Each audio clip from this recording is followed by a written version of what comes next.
Welcome back to the Financial Freedom Show. My name is Rob Berger, and in today's video, we're going to talk about an incredibly important topic. It's how to protect your credit from identity theft. Now, if you watched the last video, you know I kind of fell victim to this. My information, my identity was compromised. I don't know when. There have been a number of data breaches that I'm sure you've heard about over the last number of years, so it could have been any one of them. And someone used my information in an attempt to get a loan from the Small Business Administration. Now, the good news is the loan was rejected. The bad news was that the SBA put a hard inquiry on my credit report at Experian. Now, you can check out the previous video to learn exactly the steps I took to get that hard inquiry off my credit report. I was able to do it in less than a day, so that's good. But today we're going to talk about now, how do we actually take some affirmative steps to protect our credit rather than waiting like I did for something bad to happen? How can we kind of get on top of this ahead of time? So today we're going to talk about three related concepts: fraud alerts, credit freezes, and credit locks. They're similar, but they're each different. I'm going to talk about what each of them are, how you can use them, when you should use them, how much they cost. Two of them are free, by the way. And so that's the goal today. Now, at the end of this video, I'm going to show you how you can get access to my notes. You're looking at some of the notes now. It's a program I use called Rome Research. I will show you how you can get free access to these notes, where I'm starting to build out almost like a Wikipedia of information on personal finance and investing. If you don't want the notes, no problem. I will leave all the links to all of the resources that we talk about in this video in the description below the video. So let's get right to it. And I want to begin with fraud alerts. So remember, we're talking fraud alerts, credit freezes, and credit locks. Now, with a fraud alert, it's pretty straightforward. You put an alert on your file that tells potential lenders, hey, this person's credit may have been compromised. And what you need to do is make sure you're dealing with the person you think you're dealing with before you actually issue them a credit card or give them a loan. That's what a fraud alert does. Now, the good news is they're totally free. You don't have to pay for them. They've been free since legislation was passed a few years ago that made them free. So they're totally free.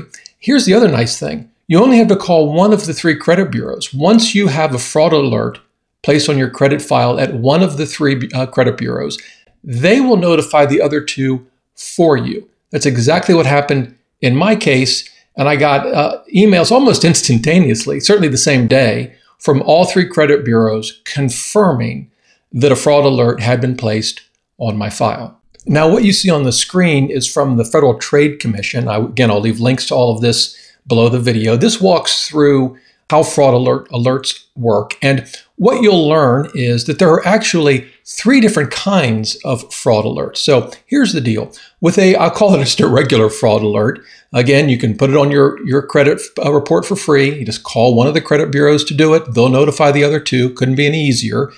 But it only lasts 1 year. You can renew it, but you have to remember to do that. If you just let it go, it's going to expire after a year. So there are two other types of fraud alerts that you can consider. The first is called an extended fraud alert. You can see that here. The FTC has a page on this. And if your identity has actually been compromised, so imagine someone's actually taken out a credit card in your name, or a car loan, for example, you can get an extended fraud alert put on your credit that lasts 7 years. Now, in order to do this, though, you first have to report the identity theft at identitytheft.gov. I mentioned this website in the last video. It's where you can go to, it's a Federal Trade Commission run website, and report identity theft. As I mentioned in the last video, someone actually has to use your identity to, for example, get a loan or a credit card. If they attempt to do that but fail, which is effectively what happened in my case, that's not the kind of thing that you're going to report to identitytheft.gov. But if they're successful, you can report it. And then once you've done that, you qualify for an extended fraud alert that lasts 7 years. Now, there's actually a third type that many folks don't know about, and it's called an active duty alert. So it's a little different than a fraud alert, but it effectively does the same thing, for members of our military that are on active duty, it just alerts creditors that, well, you're on active duty and to reach out to you to confirm that you are the person applying for credit. So, for example, if you're stationed overseas and, I don't know, someone in Topeka tries to open up a Best Buy credit card and Best Buy sees this active duty alert, they're going to take steps to make sure that it's actually you applying for the credit. Now, with an active duty alert, you can renew it every year that you're on active duty. So fraud alerts are a great tool to use. They're very easy. Again, notify one bureau, they notify the other two for you. It's a quick phone call. It's free. And there are, as I mentioned, 3 different kinds: the regular fraud alert, an extended fraud alert if your identity has actually been stolen last 7 years. And for members of our military on active duty, there's also an active duty alert. Now, having said all of that, my strong preference and recommendation and what I'm doing is to actually put a credit freeze on my account. Now, they're different, and so let's get right to them. And again, the FTC has an excellent page of information on how a credit freeze works, but here are the basics and what you need to know. First of all, they're totally free, just like a fraud alert. The same statute passed a couple of years ago made credit freezes free. It actually followed from a data breach from one of the credit bureaus that sort of triggered that new legislation. So credit freezes are totally free. One big difference, though, you have to set up the freeze with each one of the 3 credit bureaus. You can't just freeze your credit at one and expect them to notify the other 2. It doesn't work that way. Having said that, it's extremely easy to do. I was able to do it in a matter of about a half hour total time. I think one was done on the phone with Experian. One with TransUnion, it was done by phone, but I didn't even have to actually interact with a human being. It was just all computerized. And with the third, Equifax, I did it online. It's very simple to do. But again, you have to do it with each of the 3 credit bureaus. Now, here's another big difference. With a fraud alert, a potential lender can still gain access to your credit. So imagine someone who has stolen your identity. They could apply for, say, a credit card, and the credit card issuer would have access to your credit file. Now, they would see the fraud alert, and then they would be required to confirm your identity, but they would still get access to your credit report. One option with a credit freeze would be to say, look, I don't even want them to get access to it. I want to freeze them out, if you will, from even looking at my credit report. And that's what a credit freeze does, and it's frankly why I prefer it. Now, there are at least one potential downside to a credit freeze, and that is creditors are frozen out, or I don't know, prevented from looking at your credit report, even if you're the one applying for the credit. So if you're going to apply for a credit card or some other sort of loan, you'll need to remove the credit freeze before you do. Now, again, the good news there is it's very easy to do. You can do it online. So you could go in and remove the credit freeze. Under federal law, they have to remove it within 1 hour if you request them to do so either online or by phone. And you could then apply for credit. And when that process is done, you could go back and add the freeze back onto your credit file. So are there a few more hoops you have to jump through if you want to apply for credit for yourself? Yes. But I personally think, unless you're in some situation where you're applying for a lot of credit over an extended period of time, I think the credit freeze is the much better way to go over a fraud alert. So that's the fraud alert. Now we have the credit freeze. And as I said, I've done that for all 3 of my credit reports, and I'm in the process of doing it for my wife. And I'm also going to do it for our grown children, or at least talk to them and get them to do it. Frankly, at this point, given the amount of identity theft that's occurred, data breaches that have occurred, I think the default view should be put a credit freeze on each of your 3 credit reports. Now, beyond that, you're going to hear the term credit lock. What does that mean? Well, what the 3 credit bureaus have done is taken a credit freeze and then added additional, I'll call them features, and then charged for it. So the credit lock, unlike a credit freeze or a fraud alert, costs money. What they typically do are a couple of things.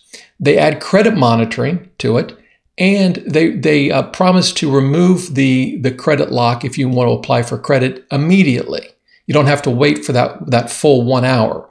Now, if you're like me, it's like, I don't really care about waiting for an hour, and I can monitor my credit through any number of credit card issuers who will do it for free.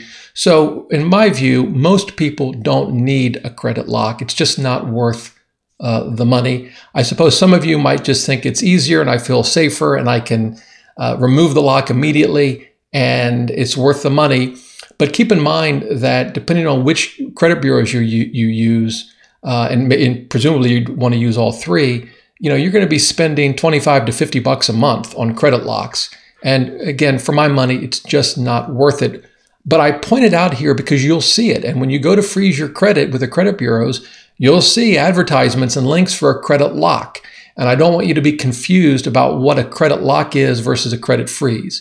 So again, a credit freeze is free. It freezes out all potential lenders from looking at your credit report. All a lock does is adds a few extra features provided by the credit bureaus, but again, they charge for it. And frankly, particularly when it comes to credit monitoring, you can get those features for free elsewhere. So there you go. That's a fraud alert, a credit freeze, and a credit lock. Extremely important and a great way, particularly the freeze or maybe the fraud alert, to protect your credit from a potential data breaches or identity theft. Now, I mentioned access to my notes. Let me show you that. This is the page I've created, fraud alert versus credit freeze versus credit lock. Let me add that. I keep my notes in a tool called Rome Research. This particular file is where I'm keeping basically all of the personal finance and investing content that I discuss on this channel. My goal is over time, this will be hopefully a wealth of information and resources that you can use to help improve your finances. Again, I give access to it for free for those that sign up for my newsletter, which is also free.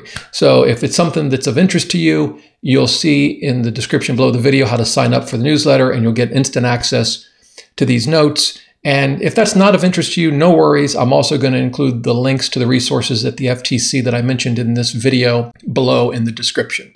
And if you have any questions, as always, just leave a comment. I'll do my best to help any way that I can. Until next time, remember, the best thing money can buy is financial freedom.